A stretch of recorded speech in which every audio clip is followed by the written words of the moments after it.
नमस्कार, मैं हूं जोनी कुमार और आप देख रहे हैं मेरे साथ हरियाणा की सच्चाई। फिलहाल आपको पता है कि भिवानी में जो भी कुछ अपडेट होता है वो अपडेट आपको सबसे पहले पूछने का काम हम करते हैं। तो फिलहाल आपको बताना चाहूँगा, फिलहाल हम आज उस संस्था के अंदर मौजूद है जो संस्था अपने कामों से बिल्कुल मशहूर है, क्योंकि आसपास के जो गांव हैं उनको भी जो है उनके बच्चों को एक अहम मुकाम तक पहुँचाने में सफलता हासिल कर चुका है। तो फिलहाल हम उस संस्थान की बात करें हैं जो कि अपने नाम से ही जाना जाता है। फिलहाल हम बात आना चाहेंगे, आपको उस संस्थान का नाम है शिवम स्कूल।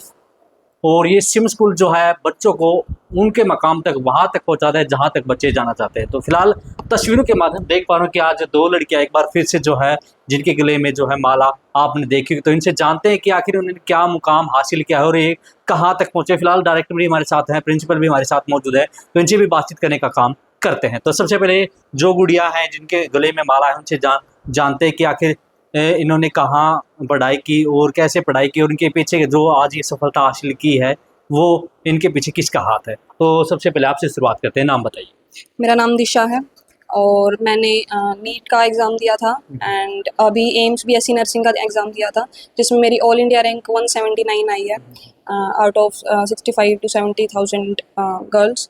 एंड इसका पूरा क्रेडिट निशान सर को और उनकी टीम को, स्कूल को जाता है। एंड मैंने अपनी प्रिपरेशन यहीं पे रह के करी है और जो शिवम स्कूल है मैंने वहीं से 12th पास आउट करी हूँ मैं, और यहीं से मैंने पढ़ाई करी है। और निशान सर बहुत सपोर्टिव भी हैं, मोटिवेशन भी देते हैं टाइम पे। तब मैं यहाँ पे नई भी थी, तब भी बहुत बार फ़ोन करके भी बहुत बार मोटिवेशन देते हैं एंड हमेशा ही सपोर्टिव रहे। हर कोई सपोर्टिव है स्कूल में तो वैसे, एंड सभी टीचर्स बहुत फ्रेंडली हैं। और यस, पढ़ाई में तो मेरे को कोई दिक्कत आई नहीं वैसे स्कूल में। एंड बस। तो गुड़िया, सबसे पहले हम आपसे ये जानना चाहें कि जब आपने पहली बार यहाँ पर एडमिशन लिया था तो उस टाइम पे आपको लग रहा था कि मैं इतनी बड़ी ऊंचाई तक पहुँच जाऊँ? नो सर, ऑफ कोर्स नहीं लग रहा था। पहले तो कुछ सोचा ही नहीं था इतना तो। सिर्फ मैं इतना आगे का सोचती भी नहीं हूँ, पढ़ाई पे ही ज़्यादा फोकस रहता है मेरा, क्योंकि मेरे को ये कि पढ़ना अच्छा लगता है। मैंने ज़्यादा कुछ सोचा भी नहीं था कि मेरे को ये करना है या फिर मेरे को वो एग्ज़ाम्स देने हैं। नीट का ही था एक तो दिमाग में शुरू में तो बस वही। फिर तो बाद में एक बार तब आप चले जाते हो ना लाइन में, फिर आते जाते हैं, अपॉर्चुनिटीज़ आती हैं और बस उनको ग्रैब करना है, दैट इज़। अच्छा, जो टारगेट आपने बना था वो कौन सी क्लास में आके बनाया था? मैंने 10th तब मैंने पास करी, मैं 11th में आई तभी। तभी मैंने नीट का सोचा था। और पहले तो मेरे को तो पता नहीं था, मेरे पापा ने बताया था नीट के बारे में भी। और फिर मैंने इसकी थोड़ी सी नॉलेज ली इसके बारे में, एग्ज़ाम कैसे होता है और क्या क्या सिलेबस है, 11th 12th का ही सिलेबस है। तो फिर मैंने वहीं से स्टार्ट करी प्रिपरेशन। अच्छा, बात करें तो कितने घंटे आप पढ़ते थे? तो वैसे मैं घंटे काउंट करने वालों में से तो नहीं हूँ, बट दिन के 8-10 घंटे तो हो ही जाते थे। और बस टेस्ट देने हैं ज़्यादा से ज़्यादा। 8-10 घंटे स्कूल से अलग होते थे। स्कूल की बात करें तो स्कूल में कितने घंटे पढ़ते थे? स्कूल में तो वही 6-7 घंटे जितने भी होता है टाइम, उतना ही पढ़ती थी। और घर पे जाके एक्स्ट्रा पढ़ती थी, जो अभी स्कूल में करवाया है वही दोबारा एक बार तो क्वेश्चंस दोबारा ही करने हैं, और फिर एक्स्ट्रा जो भी मॉड्यूल्स होती हैं, बुक्स होती हैं, वहीं से करती थी। तो अभी आप कहाँ पे जो है काम करने वाले हैं, कहाँ पर जाए? अभी मेरा एम्स दिल्ली में हो जाएगा, नहीं होगा तो शायद एम्स ऋषिकेश है मेरा सेकंड टारगेट तो। और बस वही है। फिर आगे का क्या टारगेट रखा है? इसमें तो हो जाएगा, क्या फिलहाल आगे का क्या टारगेट रखा है? आगे ग्रेजुएशन करूँगी, उसके बाद फिर जो भी एक नॉर्सेट का एग्ज़ाम होता है अभी नीट का नर्सिंग में। रिजल्ट बाकी है। हाँ, नीट का रिजल्ट भी आएगा अभी। तो फिर अगर नर्सिंग में गई तो नॉर्सेट दूंगी, और उसके बाद फिर नर्सिंग ऑफिसर। आगे जो जो अपॉर्चुनिटीज़ आएंगी वो तो मैंने बताया ही, मैं इतना फ्यूचर का सोचती नहीं हूँ क्या किया, अभी मैं प्रेजेंट में ज़्यादा रहती हूँ। बात करें तो कहा जाता है कि भी हर शख्स के पीछे किसी किसी का हाथ जरूर होता है, तो आपके पीछे किसका हाथ था? मेरे पीछे तो पेरेंट्स, टीचर्स, उन्हीं का आता है। और तो मेरे को तो, मैं बताने नहीं लग रही, मेरे को नहीं पता था नीट का इतना, मेरे पापा ने ही बताया है। और फिर उसके बाद फिर मेरे को इतने सपोर्टिव टीचर्स मिल गए हैं, तो मेरे को कोई ज़्यादा हुई नहीं, ज़्यादा दिक्कत किसी चीज़ में भी, पढ़ाई में तो हुई नहीं और भी चीज़ों में नहीं हुई। मेरे को कभी भी लो फील होता था, कभी भी ओवर थिंकिंग करती थी, तो हमेशा सर साथ में ही रहते थे।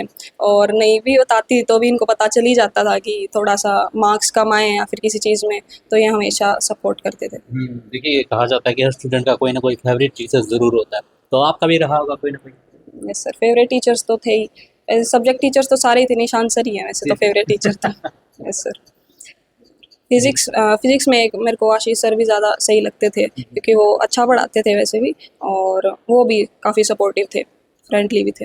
अच्छा, पढ़ाई के साथ साथ एंटरटेनमेंट भी ज़रूरी होता है, क्योंकि दिमाग में पढ़ाई कर कर के जो है वो दिमाग काफ़ी बोझिला हो जाता था। तो इसके लिए क्या कुछ एंटरटेनमेंट जो है स्कूल वाले करवाते थे या जहाँ पर आप पढ़ते अ, हाँ होते थे, जैसे जो भी जैसे टीचर्स डे हो गया, चिल्ड्रंस डे हो गया, इन पे तो सेलिब्रेशंस होते ही थे। आप क्या एक्टिविटी करते थे इस मैं दौरान? बैडमिंटन खेलती थी और थोड़ा सा अपने फ्रेंड्स के साथ जाके बाहर पार्क में भी थोड़ा सा बाहर जाती थी, थोड़ा कभी कभी जाती थी, वैसे तो मैं ज़्यादा गई नहीं हूँ बट।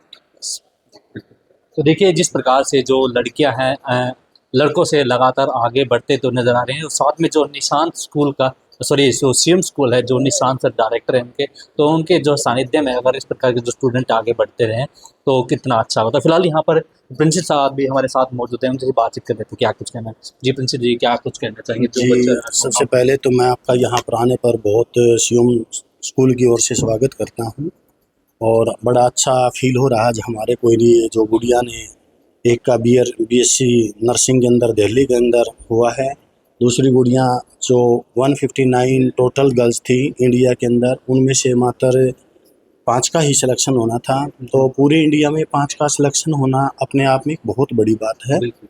और इसके पीछे स्कूल ने बहुत मेहनत करवाई है, टीम लगातार लगी रहती थी, और मैं स्कूल के ऊपर भी और अपने स्टाफ के ऊपर भी बड़ा प्राउड फील करता हूँ कि हर साल इस प्रकार 2, 4, 5, 7 लड़के और लड़कियाँ बड़े बड़े मुकाम तक पहुँचते हैं, तो बड़ा अच्छा लगता है। जी। तो देखिए, जिस प्रकार से देखिए स्कूल काफ़ी अच्छा काम कर रहा है, अव्वल आ रहा है, लड़कियों को उस दिशा तक ले जा रहा है जहाँ पर लड़कियाँ जाना चाहते हैं, जहाँ पर स्टूडेंट जाना चाहते हैं। तो आपसे एक बार पहले मुलाकात हम कर चुके हैं, तो एक बार फिर से दूसरी बार मुलाकात किए। तो सबसे पहले तो हमारे चैनल की आप ओर से आपको बधाई, क्योंकि लेफ्टिनेंट बनना एक अपने आप में ही एक काबिलियत होती है। तो क्या कुछ कहना चाहेंगे एक बार फिर से, जो आप हमारे चैनल के ऊपर आए हैं, तो क्या कुछ? जी। जी बिल्कुल। तो मेरा नाम कामाक्षी है, I am daughter of Mahavir Singh and मैं जनरल बीके सिंह के गांव जी। से आगे जो गांव है वहाँ से बिलोंग करती हूँ, बीरन से। तो मेरा स्टार्टिंग से ही था कि डिफेंस फोर्सेस में जाना है। मतलब स्टार्टिंग से कहा जाए तो फादर ने इतना एबल बनाया कि अपना काम खुद करो। When I was in 8th standard उन्होंने कहा कि गेम्स भी करना है, गेम्स भी करो, अपना पढ़ाई भी मैनेज करो, और जो भी अपना काम है वो खुद करो। ही जस्ट गेव मी की एंड कि हाँ जाओ, खुद से स्कूल जाओ, खुद से अपना बैंक में जितना काम है, खुद का जितना भी है, स्पोर्ट्स में डाला, स्विमिंग में डाला, जिम्नास्टिक में डाला, एंड मैं स्टेट लेवल ताइक्वांडो प्लेयर भी हूँ। तो सबसे ज़्यादा सपोर्ट फादर एंड मदर ने ऑलवेज शी वांट कि इंडिपेंडेंट बनो, क्योंकि आज की जो मेल डोमिनेंट सोसाइटी है उसमें एक लड़की का कामयाब होना बहुत ज़रूरी है। तो उन्होंने स्टार्टिंग से ये कहा, be confident and independent. And secondly मैं थैंक्स करना चाहूँगी निशान सर को, क्योंकि उनका बहुत सपोर्ट रहा। स्टार्टिंग डे जब मैं स्कूल में आई, मेरा बहुत बैकलॉग थे, मैंने एडमिशन लेट लिया and I was too much under confident कि कैसे होगा, कि क्या मैं कर पाऊँगी। But sir has a trust कि हाँ तू कर लेगी, तू कर लेगी, और वही ट्रस्ट था सर को, उसी के कारण आज यहाँ तक पहुँची। और पूरे जो शिवम फैमिली है, मैं उसको भी पूरा थैंक्स करना चाहूँगी। तो देखिए, मैंने जैसे पूछा कि हर शख्स के पीछे किसी का हाथ ज़रूर होता है, तो आपके पीछे भी किसी का हाथ ज़रूर रहा होगा। हाँ जी, मेरी मदर का सबसे बड़ा हाथ है मेरी कामयाबी के पीछे। मैं भी मानता हूँ इस चीज़ को। हाँ जी, और सेकेंडली फिर सर का है, क्योंकि मम्मा है कि उन्हें था कि हाँ कुछ करेगी मेरी बेटी, कुछ तो करेगी और कुछ बड़ा ही करेगी। उन्होंने स्टार्टिंग से ही कहा कि बड़ा सोचो, छोटा अपने आप हो जाएगा। तो वही चीज़ थी, वही चीज़ आगे तक लेके आई है। और सर का जो विश्वास था, क्योंकि एक टीचर का विश्वास और जब पेरेंट का, दोनों का विश्वास होता है एक बच्चे पे, शायद तभी वो बच्चा कुछ कर पाता है। हाँ, तो एक चीज़ और जानना चाहूँगा, जैसे पढ़ाई के दौरान क्या कुछ गुरु मंत्र जो है ये निशांत सर देते हैं, क्योंकि बच्चे तो और भी हैं, मानते होंगे, तो इसके लिए क्या कुछ करें? जो मुझे एक चीज़ लगी गुरु मंत्र, वो सर की हम्बलनेस, ऑनेस्टी और हम्बलनेस और ट्रस्ट, यही 3 चीज़ें थी। ठीक है, अगर कोई चीज़ आती नहीं तो भी पोलाइटनेस से, थोड़े स्ट्रिक्ट हैं वैसे सर, कभी कभी रूड हो जाते हैं, बट मेरे से तो बहुत कम ही रहे हैं। I was the most absent student, और सर ने जैसा पिछली बार बोला भी था, ठीक है, बट हर एक चीज़ पोलाइटली से, ठीक है, हर एक चीज़, क्योंकि पता है सर को पता है शायद वो बच्चा लातों वाला भूत भी नहीं है क्या, मतलब कुछ भी कहा जा सकता है इस चीज़ पे। तो जिस सर को शायद ये चीज़ पता है कि हाँ किस बच्चे को किस तरीके से ट्रीट करना है, तो एक टीचर में अगर वो चीज़ है ना तो वो बच्चे को आगे तक ले जा सकता है। तो क्या कुछ कहना चाहोगे स्कूल को निशान से? थैंक्स ही कहूँगी, ऑब्वियस सी बात है, जहाँ तक पहुँची हूँ उन्हीं का हाथ है, सपोर्ट है, बैक सपोर्ट, साइड सपोर्ट दोनों, और ट्रस्ट। अच्छा, एक चीज़ और जानना चाहूँगा, जो लड़कियां फिलहाल अभी पढ़ रही हैं उन लड़कियों को क्या कुछ कहना चाहिए? क्योंकि आपने देखा होगा कि काफ़ी लड़कियां हैं कि 6ठी 7वीं 8वीं तक तो पढ़ लेती हैं, लेकिन उसके बाद जो उनके ऊपर बर्डन आ जाता है, पेरेंट्स उनको घर से बाहर नहीं निकलने देते, तो ऐसी लड़कियों को क्या कुछ कहना चाहिए? अब इसमें पेरेंट्स की भी गलती नहीं होती, क्योंकि जिस हम सोसाइटी में रह रहे हैं वो सोसाइटी ऐसी है कि पेरेंट्स को भी रोकना पड़ता है। तो यही है कि अब जैसे देखा जाए तो पहले भी एनडीए में 27 सीट्स थी, अब 24 हो चुकी हैं। गर्ल्स के लिए डेली कंपटीशन बढ़ता ही जा रहा है, बट वही है कि हमें तो सिर्फ एक ही सीट चाहिए। तो जस्ट बी योरसेल्फ, खुद पे कॉन्फिडेंस होना चाहिए कि हाँ करना है, और किसी चीज़ से फ़र्क नहीं पड़ना चाहिए, क्योंकि आज की जो जनरेशन है उसे बहुत ज़्यादा फ़र्क पड़ता है कि बाहर वाला क्या सोचेगा, अगर मैंने ये चीज़ करी तो क्या हो जाएगा। उस चीज़ पे बिल्कुल फ़र्क ना पड़े, खुद खुद का खुद से ही होगा, कोई सामने वाला, बस पेरेंट्स साथ में होने चाहिए। पेरेंट्स साथ में हो तो, और टीचर साथ में आपके, तो आप कहीं तक बहुत ऊपर तक जा सकते हैं। बिल्कुल, धन्यवाद। भगवान करे आप और भी ऊंचाई तक जाए। तो फिलहाल हमारे साथ डायरेक्टर मौजूद है शिव स्कूल, तो इनसे बातचीत कर लेते हैं आखिर किस प्रकार के गुरु मंत्र जो है बच्चों को देने का काम करते हैं। तो निशांत जी, सबसे पहले तो आपको धन्यवाद, कांग्रेचुलेसन, जो आपके बच्चों ने जितना होनहार काम किया है, आगे तक गए हैं। तो हम आपसे यही जानना चाहते हैं कि भाई जो आप लगातार जो बच्चों को पढ़ाई कराते हैं, तो ऐसी क्या पढ़ाई कराते हैं जो आपके स्कूल के बच्चे अव्वल क्यों आते हैं? पढ़ाई तो क्या करवाते हैं, बस बच्चों का ध्यान रखते हैं, कोई बच्चों को कमी नहीं आने देते। टाइम टाइम पर से पूछते रहते हैं कि बेटा किसी चीज़ में आपको कोई परेशानी तो नहीं आ रही है। उन्हें पढ़ने का तरीका बताते रहते हैं अलग तरीके से, ताकि बच्चे को किस तरीके से अच्छे समझ में आ सकता है। पहले पूछा जाता बेटा समझ में आ रहा है, बच्चा कहेगा नहीं सर। तो तरीका चेंज कर करके हम उनको पढ़ाते रहते हैं कि टीचर के पास तो कई तरीके होते हैं बच्चों को पढ़ाने के, तो जो तरीका बच्चों को सूट कर जाता है तो बच्चा अपने आप कामयाब हो जाता है। जैसे स्कूल तो और भी हैं, जैसे आपने सुना अभिमानी में काफ़ी स्कूल हैं, वो भी बच्चों को पढ़ाते हैं, लेकिन आप ऐसा क्या सिखाते हैं? आप जैसे गुड़िया ने कहा भाई आप समय समय पर बच्चों को जो है मोटिवेट करते हैं, तो ऐसा क्यों? पढ़ाते तो देखो सभी अच्छा ही हैं, कोई टीचर ये नहीं चाहता कि मेरा बच्चा अच्छा ना पढ़े। पढ़ाते सभी बच्चे हैं। मेरी खुशकिस्मती है कि मुझे बच्चे अच्छे मिल जाते हैं। ये मेरा गुड लक है कि मेरे पास बच्चे अच्छे आ जाते हैं, और बच्चे अच्छे आ जाते हैं तो फिर मेहनत करने में और मजा आता है। फिर वही बच्चे जाके मेरा नाम रोशन कर देते हैं और नाम मेरे जैसा का हो जाता है। बिल्कुल।